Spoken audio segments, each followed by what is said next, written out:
the warmth that waited in the mountains. The road to Millbrook was a lonely one.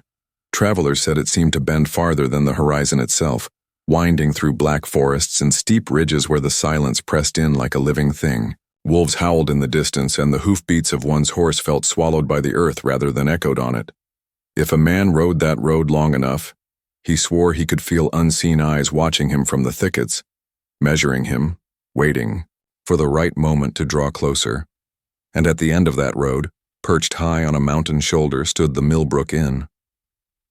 By the light of its many fireplaces, it was a place of refuge, a place that promised warmth after the long winter miles, soft beds after cold camps, and, most dangerously of all, companionship for men who had forgotten what tenderness felt like. That was what the sisters offered, or so the whispers said. More than bread and whiskey, more than shelter from the storm, they offered love itself, gift-wrapped in smiles and laughter, and so many who entered their doors found themselves willing to trade far more than coin to keep it. But what men did not understand was that the warmth of Millbrook had a price, and, once paid, it was a debt no traveler could ever return from. The Inheritance of Shadows. The story begins in the autumn of 1831 with death. Jeremiah Cunningham, a landowner and pioneer of stubborn reputation, lay stricken in his upstairs bed, breath rattling like loose nails in a coffin. Consumption had burned through his lungs like slow fire, leaving him skeletal and gray by the time the last leaf fell from the sugar maples outside. The estate he left behind was vast. 800 acres of fertile mountain, a profitable inn, barns thick with grain and cattle. But he left no sons, only 4 daughters, whose lives until then had been marked by strict discipline and carefully measured freedoms. Margaret, the eldest at 26, bore her father's cold practicality. She had been born with a mind that calculated and a spirit that did not soften easily.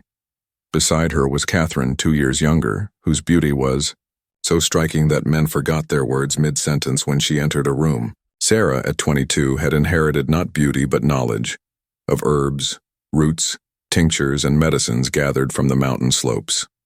And Elizabeth, the youngest at 16, was pure youth incarnate, laughing, disarming, innocent as lambs. Breath in spring. Together, the sisters buried their father beneath the oak on the ridge. Together they walked back into the house with the knowledge that their lives were now unmoored.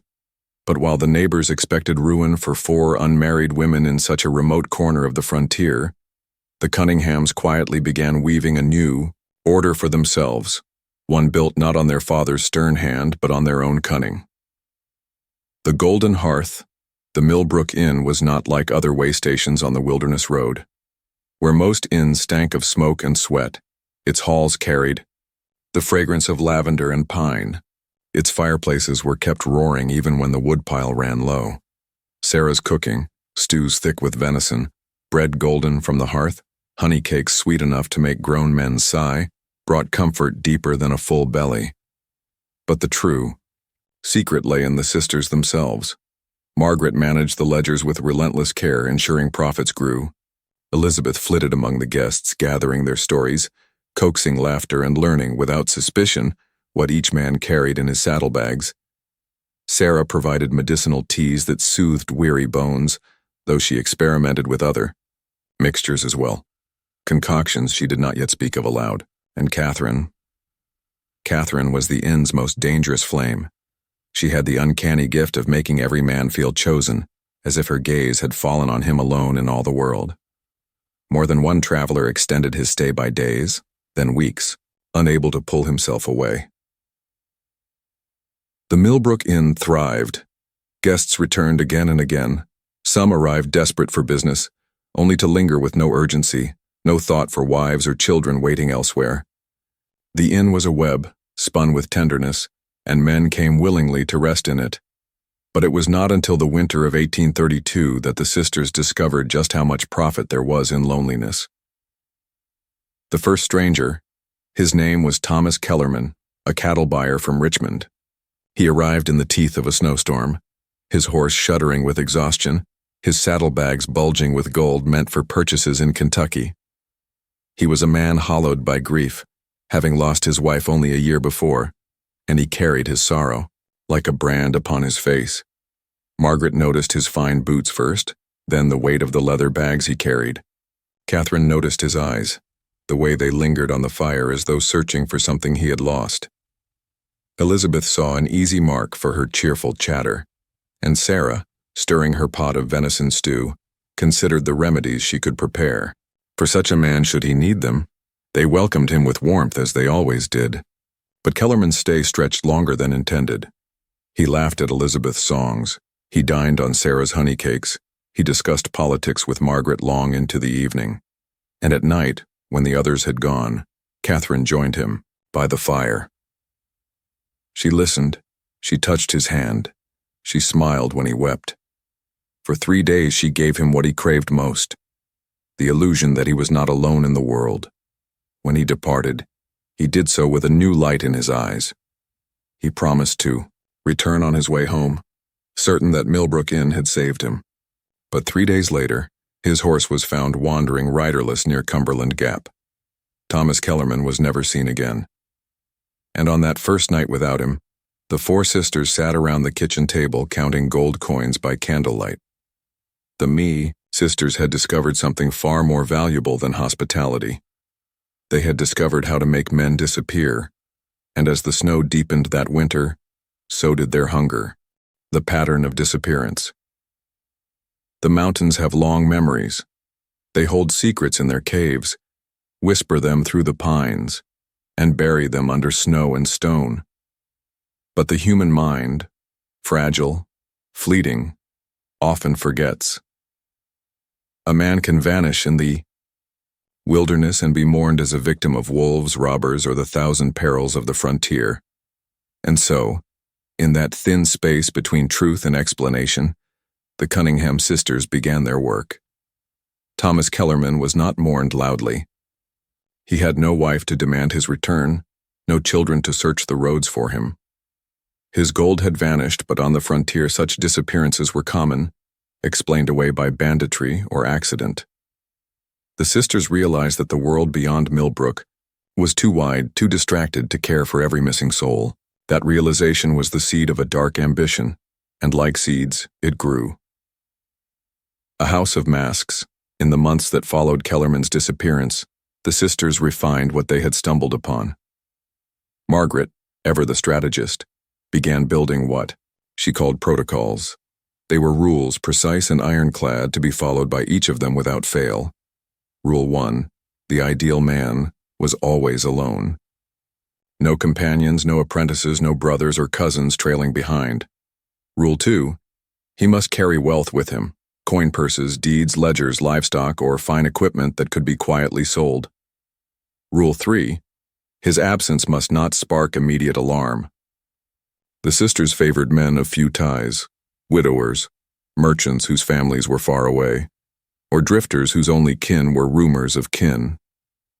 Catherine's role grew even more refined.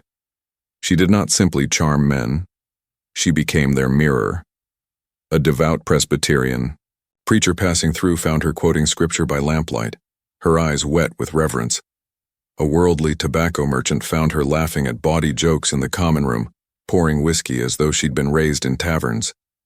Each man saw in her exactly what his heart ached for most. Elizabeth, still youthful, was the perfect lure. She was all innocence, her curiosity disarming. She would ask where a man had traveled from, what business he pursued, what treasures lay in his saddlebags.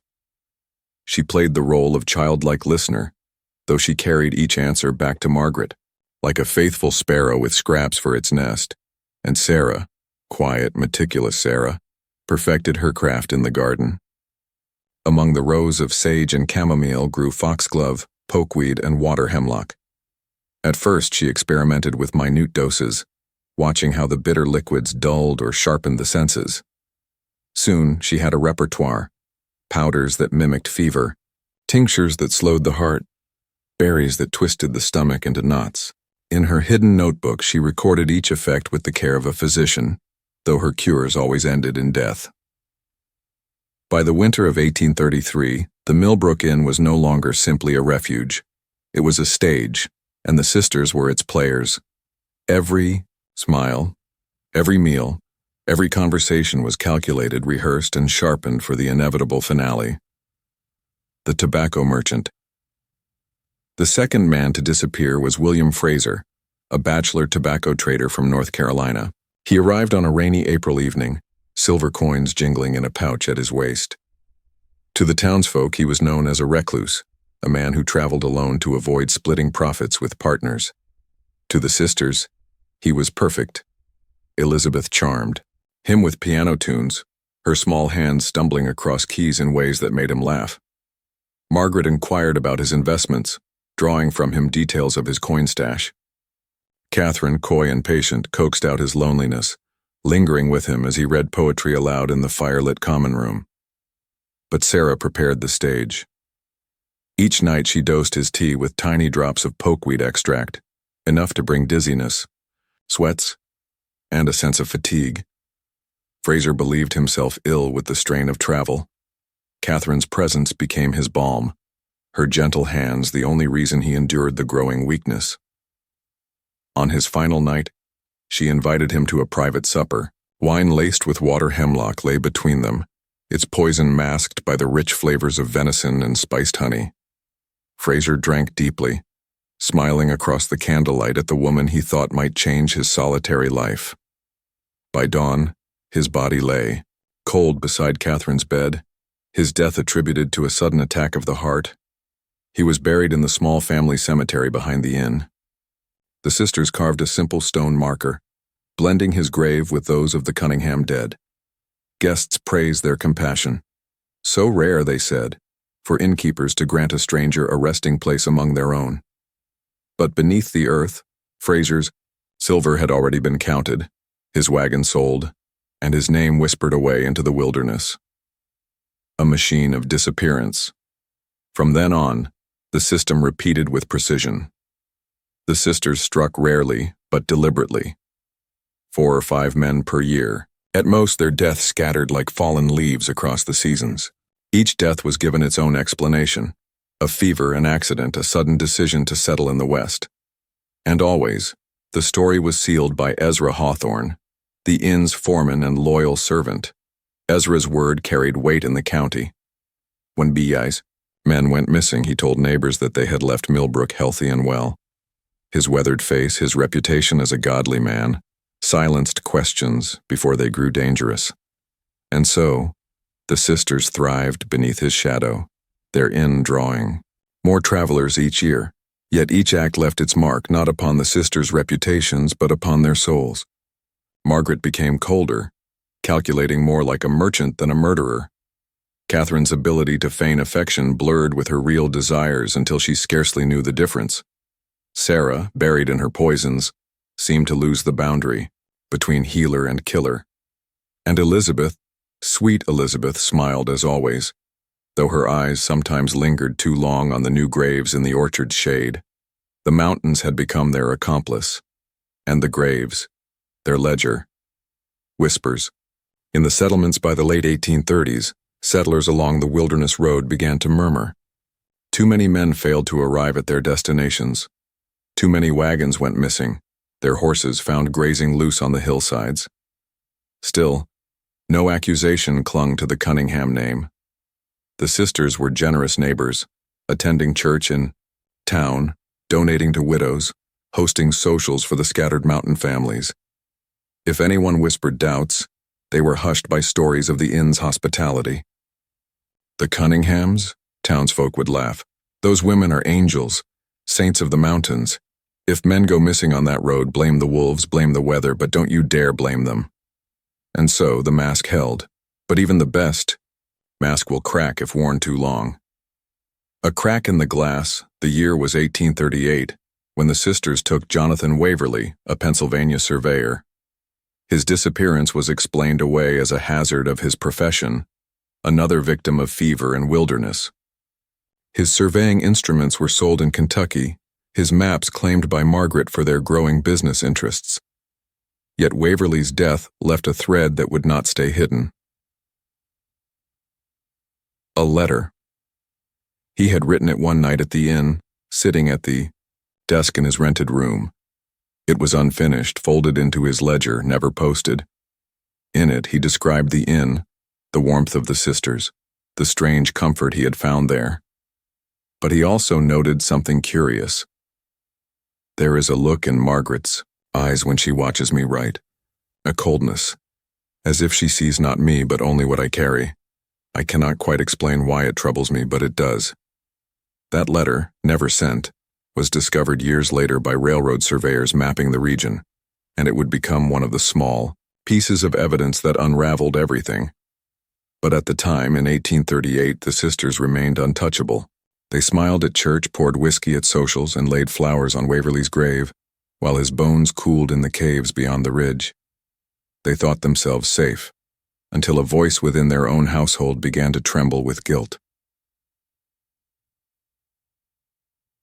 First signs of betrayal. Heinrich Zimmer, one of the German brothers who worked the land, had always been uneasy.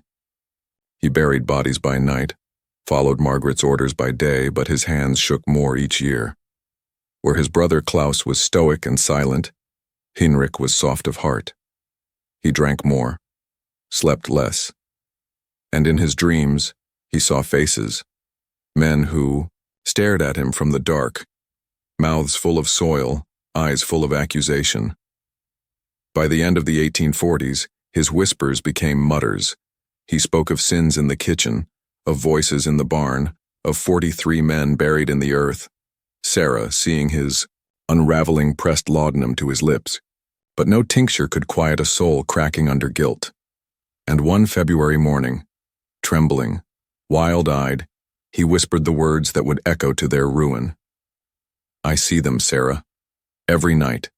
43 graves, 43 souls, and they want to be found. The whispering graves.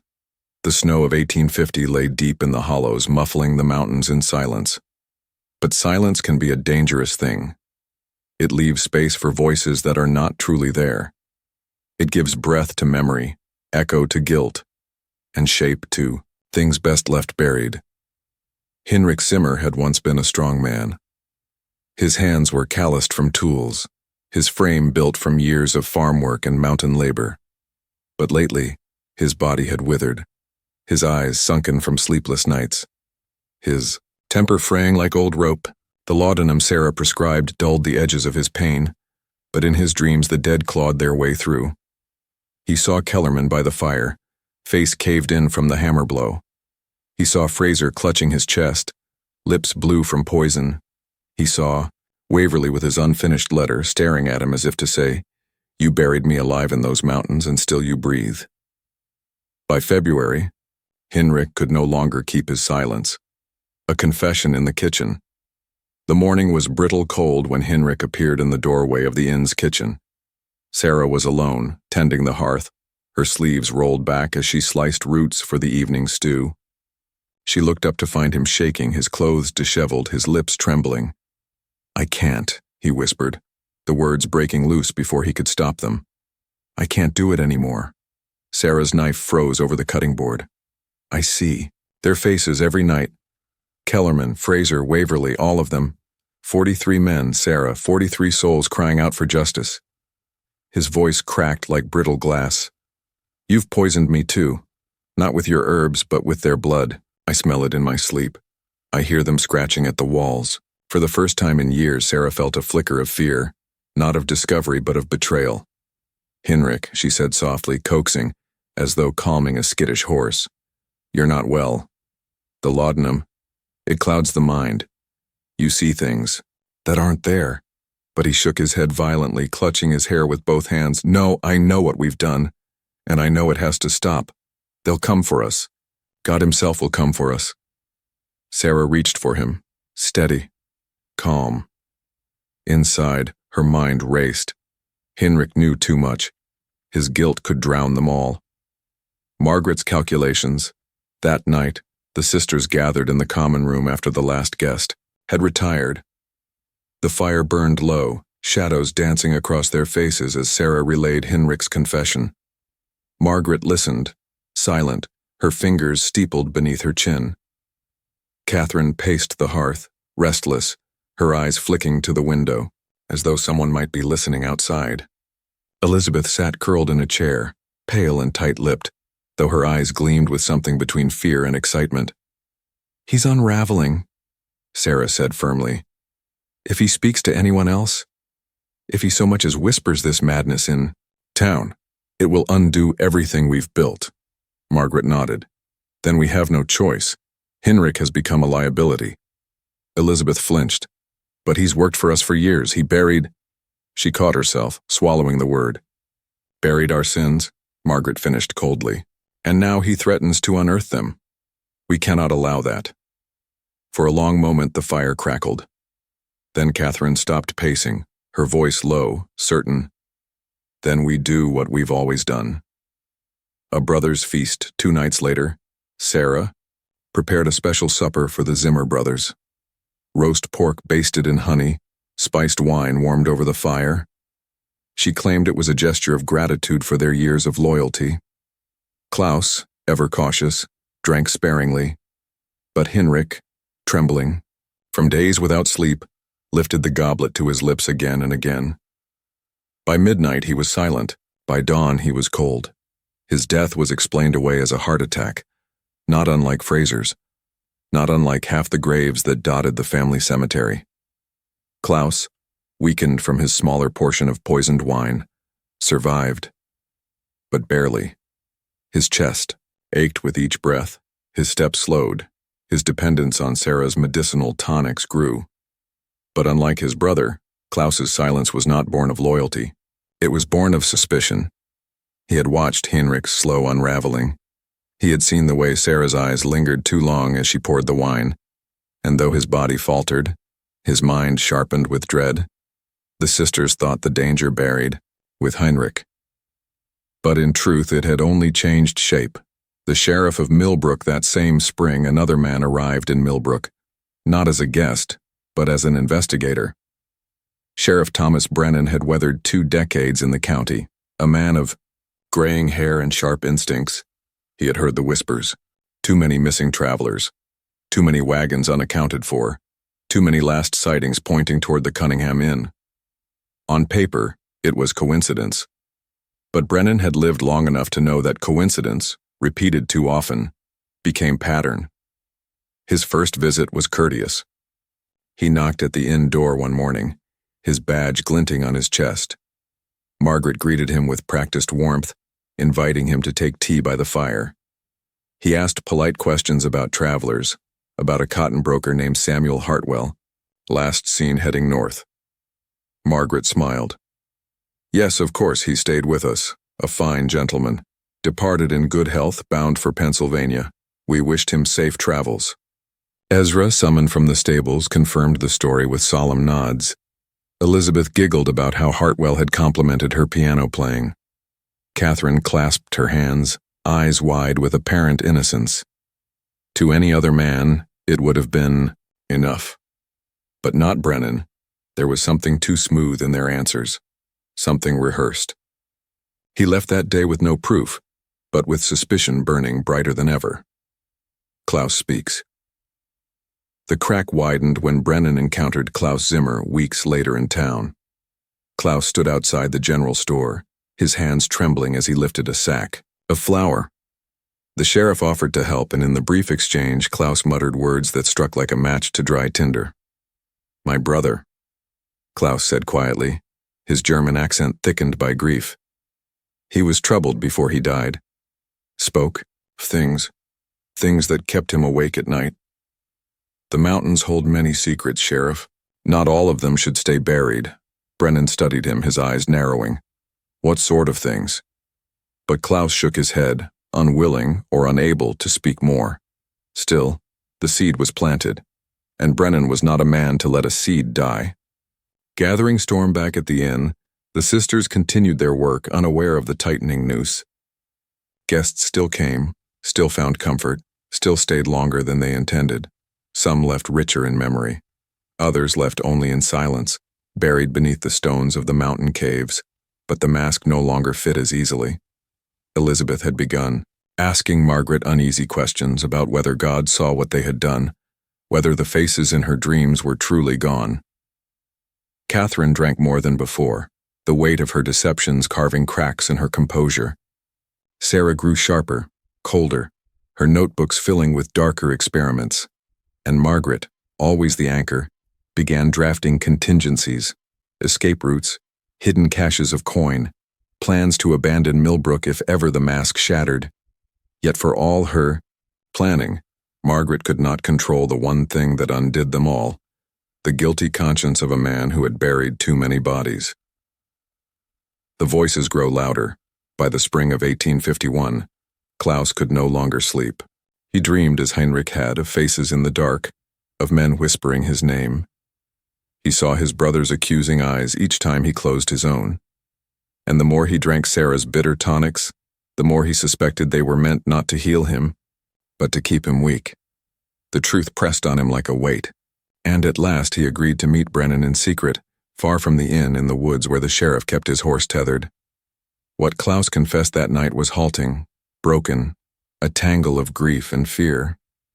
He did not accuse the sisters outright, but he spoke of late-night burials, of strange powders in Sarah's garden, of Heinrich's unraveling and sudden death. He spoke of wagons hidden, of valuables quietly resold, of faces in his dreams that matched the men who never returned from Millbrook. For Brennan, it was enough, not proof, but fire beneath the smoke. And so the sheriff gathered deputies. He filed papers for warrants. He summoned federal marshals. The mountain inn that had stood untouchable for 2 decades was about to face the dawn raid, April 15th, 1851. The sky above Millbrook was gray with mist when the law rode up the mountain road. 8 armed deputies, their rifles glinting, surrounded the inn at daybreak. Inside, the sisters were roused from sleep by the sound of boots, the heavy knock on the door. Margaret descended the stairs with perfect composure, her nightdress immaculate, her voice calm. "Sheriff Brennan," she said as though greeting an old friend. "What brings you here so early?" Behind her, Catherine wrung her hands. Elizabeth's eyes widened in fright. Sarah's lips pressed thin.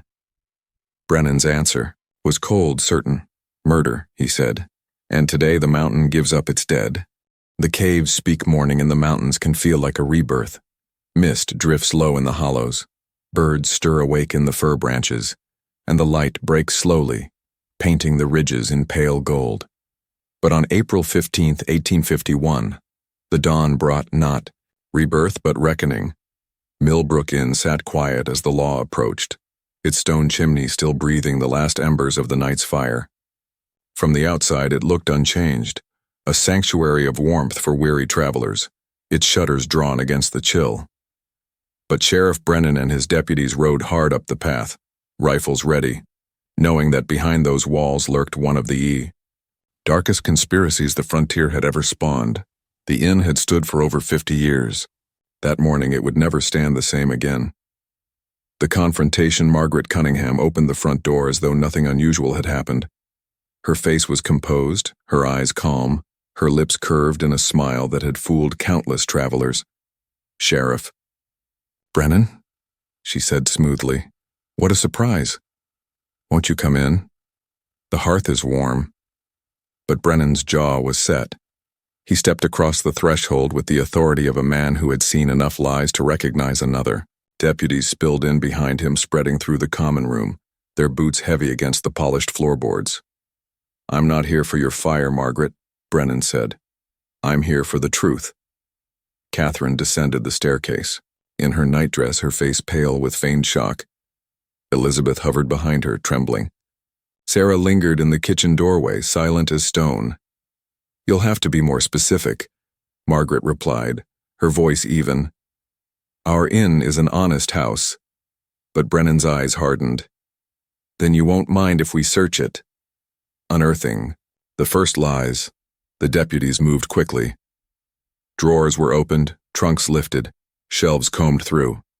At first, the sisters maintained their calm, even when one officer discovered a locked chest beneath Margaret's desk.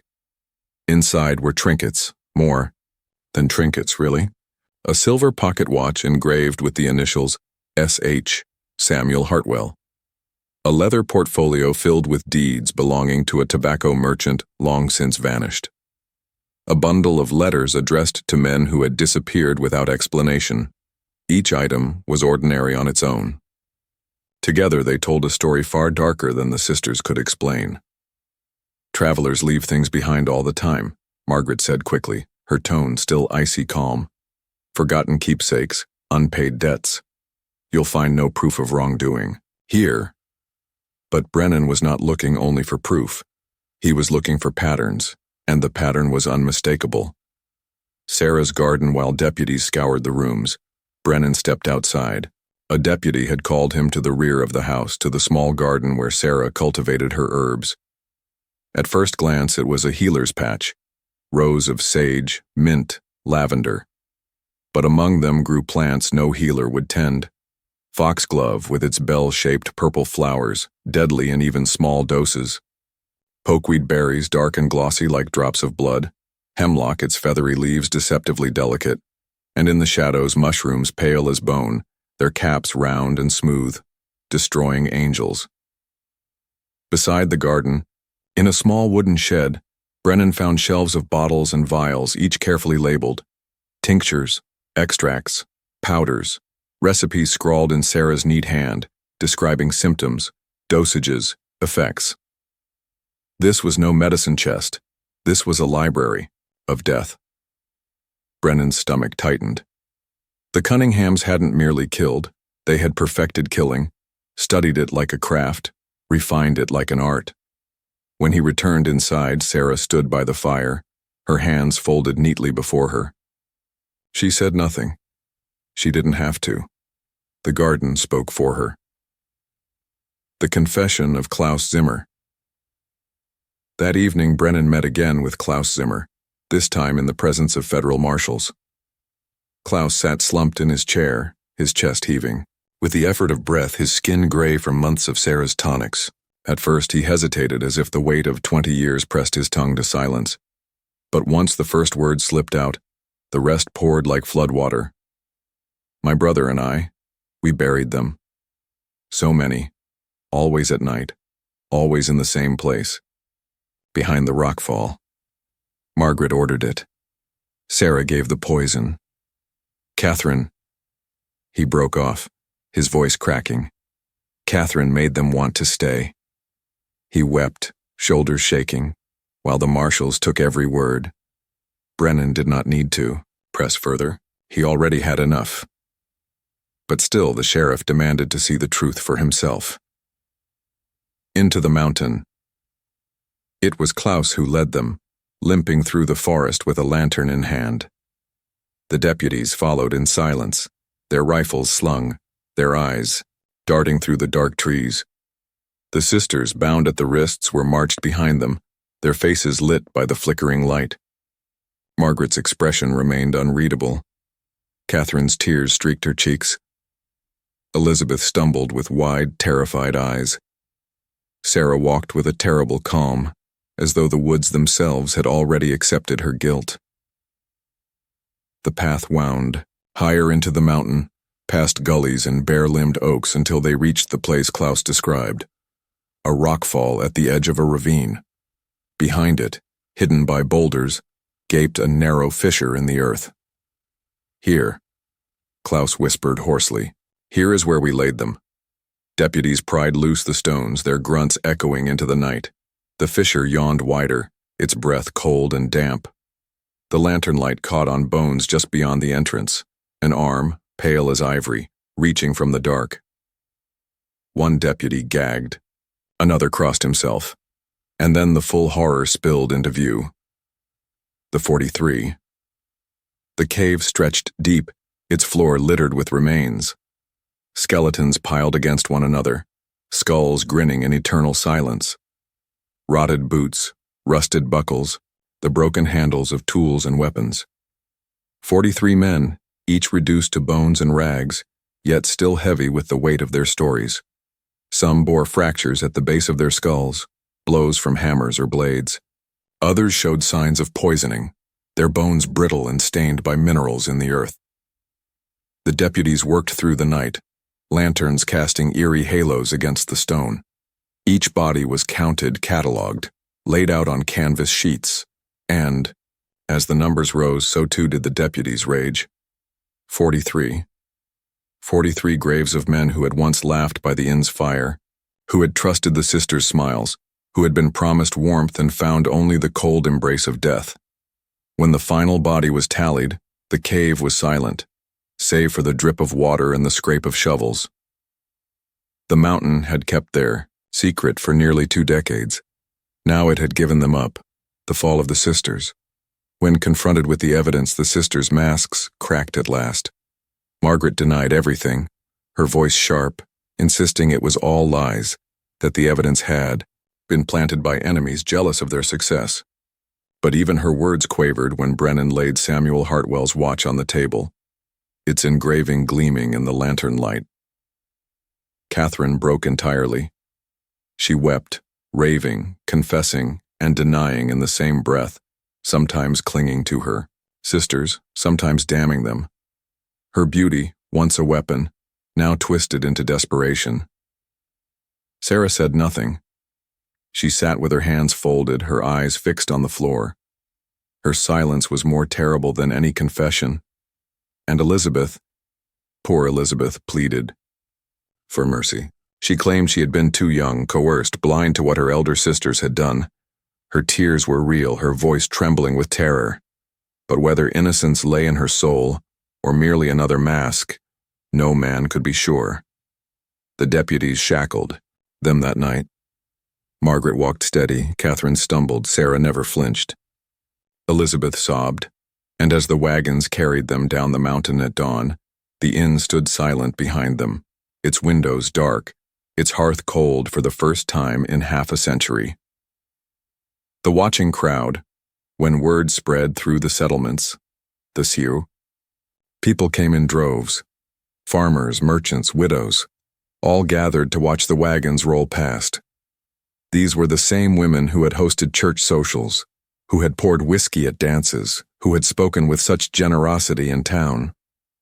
Now the crowd stared in silence, as though the sisters had transformed into creatures they could not recognize. Some cursed them aloud. Some wept, remembering brothers, sons, husbands who had vanished on that road. And still others, in the hush between shouts, whispered what everyone secretly wondered. How many more graves lie hidden in those mountains, still waiting to be found? The trial of the century. The wagon that carried the Cunningham sisters rattled into Richmond at dawn, chains clinking with every bump in the road. By then, word of their crimes had spread beyond Virginia's mountains, carried in newspapers and whispered in taverns from Charleston to Baltimore. The press called them the sirens of Millbrook and the black widows of the wilderness.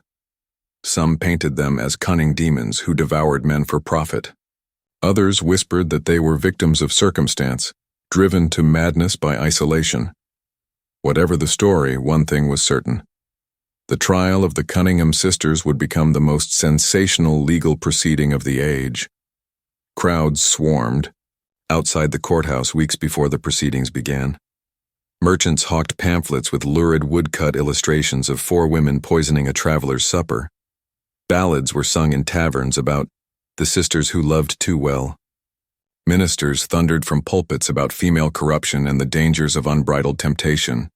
And when October arrived, so did the gallows, half built in the square, a grim promise of the ending everyone expected.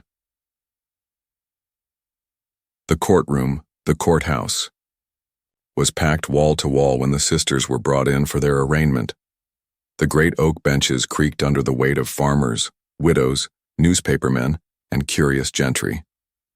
The smell of ink and damp wool hung in the air, mingling with the metallic tang of anticipation. Margaret entered first, her posture erect, her chin high, as though she were not the accused but the presiding judge. Catherine followed, her face pale but striking, her eyes darting to the crowd as if still searching for sympathetic admirers. Sarah came silent, her lips pressed so tightly they had blanched, her gaze fixed on nothing. Elizabeth, the youngest, trembled openly, her tears streaming as the crowd murmured. The presiding judge, Samuel Whitlock, struck his gavel. "Order in this court. We will have order." But order was a fragile thing in a room that carried 20 years of buried ghosts. The prosecution Commonwealth Attorney Daniel Hutchinson was a man with a hawk's face and a voice that carried like thunder. He wasted no time in painting the sisters as predators, weaving a narrative that chilled the courtroom. For nearly 2 decades, he declared, pacing before the jury, the defendants lured weary men into their home with promises of warmth and kindness. But behind their smiles lay daggers. Behind their hospitality lay poison. 43 men entered that house and never returned. 43 graves lie in the caves of Millbrook. And these women, he pointed sharply at the sisters, these women put them there. His evidence was overwhelming. The watches, the portfolios, the letters, Sarah's poison garden, and her meticulous notes, Klaus Zimmer's confession of late-night burials. The physical remains of 43 men unearthed from the mountain itself. Hutchinson laid each piece before the jury like bricks in a wall, building a prison no defense could easily escape. The sisters' attorney, Marcus Fairfield, was a clever man, but even clever men struggle when truth outweighs invention. He argued that the evidence was circumstantial, that the sisters were victims of malicious gossip. These women, he insisted, were left alone on a mountain estate after the death of their father. 4 women, unwed and vulnerable, forced to fend for themselves in a world that offers little kindness to those without men to protect them. Is it not possible, ladies and gentlemen of the jury, that the hardships of isolation have painted them in monstrous colors they do not deserve? He gestured to Elizabeth, who wept openly. The youngest was but a child when these alleged crimes began. Can you truly damn her to the noose for the decisions of her elders? The crowd murmured. Some nodded in pity, others scowled. But Fairfield's words, however polished, buckled under the weight of what came next. The sisters on the stand, when Margaret Cunningham took the witness chair, she spoke with steel in her voice. We are innocent women, she declared, whose prosperity has stirred envy in our neighbors. These graves you speak of are not ours to answer for. The mountains are full of dangers, wolves, bandits, fever. Must every disappearance be laid at our feet? Her composure was remarkable, but Hutchinson struck hard. He held up the pocket watch engraved SH. Then how do you explain this?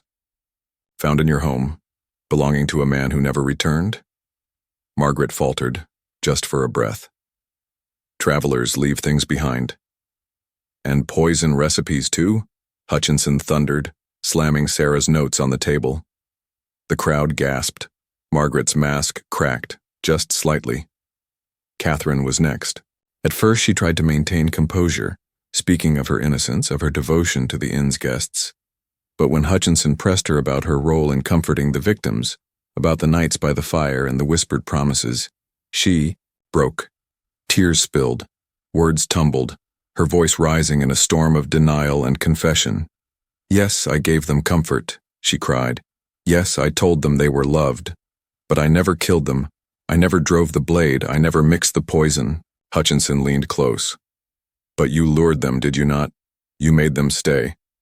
Catherine collapsed in sobs. The crowd murmured like thunder. Sarah refused to speak. Not a word. She sat with her jaw set, her silence a shield that condemned her more than any confession. Elizabeth, the youngest, begged for mercy. I never wanted this, she sobbed. I was 16 when it began. I was frightened. They made me keep their secrets. Please, you must believe me. I never harmed anyone. Some in the crowd pitied her, whispering that she was a victim. 2. Others saw only another mask, another performance perfected by a family of deceivers, testimonies of the dead. The most haunting part of the trial came not from the sisters, but from the evidence of the victims themselves. Letters, journals, personal effects, each presented in court, each bearing the voice of a man silenced at Millbrook. Thomas Kellerman's letter to a friend, never sent, describing the warmth of the inn and the comfort of Catherine's company. William Fraser's ledger, filled with notes of his earnings, cut short with no final entry. Jonathan Waverley's unfinished letter, noting the cold look in Margaret's eyes. The courtroom listened in silence as the voices of the dead were read. Aloud, their words echoed like ghosts, filling the room with the lives they should have lived, the journeys they should have finished. The verdict. The jury deliberated less than 3 hours. When they returned, the foreman's voice trembled as he delivered. The verdict? Guilty. On all counts. The crowd erupted. Some cheered, others wept. Ministers bowed their heads in prayer. Newspapermen scrambled to scribble every detail. Judge Whitlock raised his gavel. Order, order, I say. He fixed his eyes on the sisters. Margaret, Catherine, Sarah Cunningham, you are hereby sentenced to death by hanging, to be carried out on October 12th of this year. Elizabeth Cunningham, due to your youth at the time of these crimes, this court spares you the noose. You will serve life imprisonment without the possibility of parole. The sisters reacted in 4 different ways. Margaret stood tall, her eyes hard as flint, showing neither remorse nor fear. Catherine broke into hysterical sobs, clinging to Sarah's hand. Sarah sat motionless, lips pressed thin, as though she had expected nothing else. Elizabeth collapsed, wailing, begging the jury to reconsider, though their faces were stone. The waiting gallows, as the sisters were led away in chains, the gallows continued to rise in the square. Each beam, each rope, was a reminder of what awaited them. Crowds whispered about what the women might say on the scaffold. Would Margaret confess at last? Would Catherine beg forgiveness? Would Sarah finally speak? Would Elizabeth survive prison? Or would guilt consume her long before the walls did? The press called it the trial of the century. Ministers called it proof that evil could wear a woman's face. And the people of Virginia waited, eager and horrified, to see the end of the Cunningham sisters. But the end, when it came, would not be as clean as a hanging, because the mountains still held secrets and the ghosts of Millbrook were not yet finished speaking. The last noose October came gray and bitter, the wind carrying the smell of dying leaves through Richmond's streets. The gallows loomed in the square, its beams stark against the sky, the rope dangling like a serpent waiting to strike. Crowds gathered from dawn.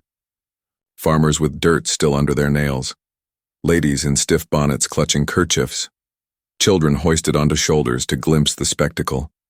Some came seeking justice. Others came for the thrill of seeing women of such beauty and reputation, meet the hangman's rope. By mid-morning, there was no room left in the square. Windows overflowed with faces. Trees bent beneath the weight of boys who had climbed for a better view. Newspapermen sharpened pencils in their teeth, eager to etch history in ink. And then the wagons rolled in. The sisters' last walk. Margaret stepped down first, her black dress neat, her hair pinned. She carried herself like a queen, her eyes cold, her lips unbent. To the end, she refused to bow. Catherine followed, trembling, her beauty ravaged by sleepless nights, her eyes swollen from tears. She clutched Sarah's hand as though drowning. Sarah herself was a stone. No tears, no words, no sign of fear.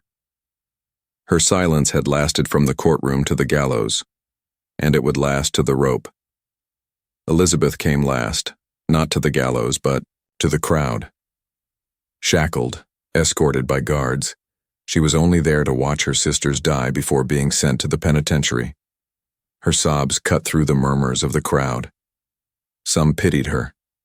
Others spat at her, calling her a snake in lambs. While the condemned climbed the scaffold, Sheriff Brennan stood waiting, his face grim. The hangman adjusted the ropes, rough hemp scratching against pale throats. Final words. The sheriff asked if they wished to speak. Margaret looked out at the crowd, her voice clear. We did what was necessary to survive. This world devours women, left unprotected. We merely learned to devour first. Hang us if you must, but know this. You would not judge men so harshly for the same deeds. A ripple of unease passed through the onlookers. Catherine collapsed into tears. I never wanted this, she wailed. I only wanted love. I only wanted to be cherished. Her voice cracked into hysteria. They made me do it. Margaret, Sarah, they made me. The hangman's hand silenced her. Sarah said nothing, only a faint curl of her lips as though she carried her secrets into the grave. The crowd held its breath. The lever dropped. 3 ropes snapped taut. The body swayed in the gray morning light. Gasps rippled through the crowd, some triumphant, some horrified, some silent. The sirens of Millbrook had sung their last. Elizabeth's cage. Elizabeth was taken to the Virginia State Penitentiary in Richmond. The youngest Cunningham, spared the noose, condemned to life in a stone cell. She lived another 37 years behind those walls. Prison records describe her as quiet, compliant, prone to melancholy. She never confessed, never wrote, of what happened at Millbrook. To her death in 1888, she swore she was an unwilling pawn in her sister's schemes. Yet guards whispered that sometimes when she thought no one was listening, she laughed in her sleep. A soft, girlish laugh, chilling in its innocence. Was it guilt? Madness? Or memory? No one could say. Aftermath. The Cunningham estate was seized, their land sold to pay reparations. The inn itself was auctioned, purchased by the Fletcher family who tried to operate it anew. But no traveler would stay in the rooms where 43 men had vanished. Within a decade, the inn stood empty, its shutters creaking in the wind, its hearthstone cold. Eventually, the land was sold again, this time to a mining company. The inn was torn down, its timbers carted off, the ground ripped open for copper. In the digging, miners stumbled upon fragments of bone, scraps of fabric, rusted buckles. The courts ordered the cave sealed, and over the entrance a simple stone marker was placed. Here lie unknown travelers, 1832-1851. May they find peace in death denied to them in life. The marker still stands, weathered and lonely, in the hollow of the Virginia mountains. The law that followed. The case of the Cunningham sisters sent ripples across the frontier. Lawmakers passed stricter regulations for inns and taverns. Guest registries became mandatory. Deaths on premises had to be reported to local authorities. Inspectors were dispatched to remote establishments. These were called the Cunningham laws, and they remained in effect well into the 20th century. But even with laws, people still whispered, because laws cannot bind the shadows of memory. Twist in the dark decades later, in 1891, long after Elizabeth had died in her cell, a group of surveyors stumbled across another cave during mapping work north of the old Cunningham property. The cave had no marker, no records. Inside lay bones. Not 43, but dozens more, twisted and scattered, their number uncountable. Buttons from coats, shards of boots, rusted revolvers, even a child's shoe. The surveyors reported it, but the county sealed the entrance quickly. Unrelated, they claimed, likely victims of raids or wilderness accidents. No investigation followed. The records faded into obscurity. And yet, among the artifacts recovered, one detail chilled. The blood of those who saw it, a small silver locket. Inside was a lock of blonde hair. On the back, an engraving, E.C. Elizabeth Cunningham. Had she been more than a frightened child? Had she orchestrated killings of her own? Or was the locket a token she dropped, carried by accident into the pit? No, one knows. The official count remains 43. But the mountains whisper otherwise. The mountains say there were more, many more. Closing words, so ends the tale of the Cunningham sisters. 4 women who turned hospitality into a weapon, who lured weary men with warmth and love only to bury them in the cold earth. Their story is a reminder that monsters do not always come with claws or fangs. Sometimes they come with smiles, with soft hands and warm laughter. Sometimes they open their doors and say, "Welcome, traveler. Stay the night. You'll be safe here." And sometimes safety is the deadliest lie of all. If you ever find yourself on a lonely road in the mountains, and you come across a light in the distance, a house that seems too warm, too inviting, remember Millbrook, and remember the 43 and ask yourself, what secrets might still lie buried beneath those Virginia hills?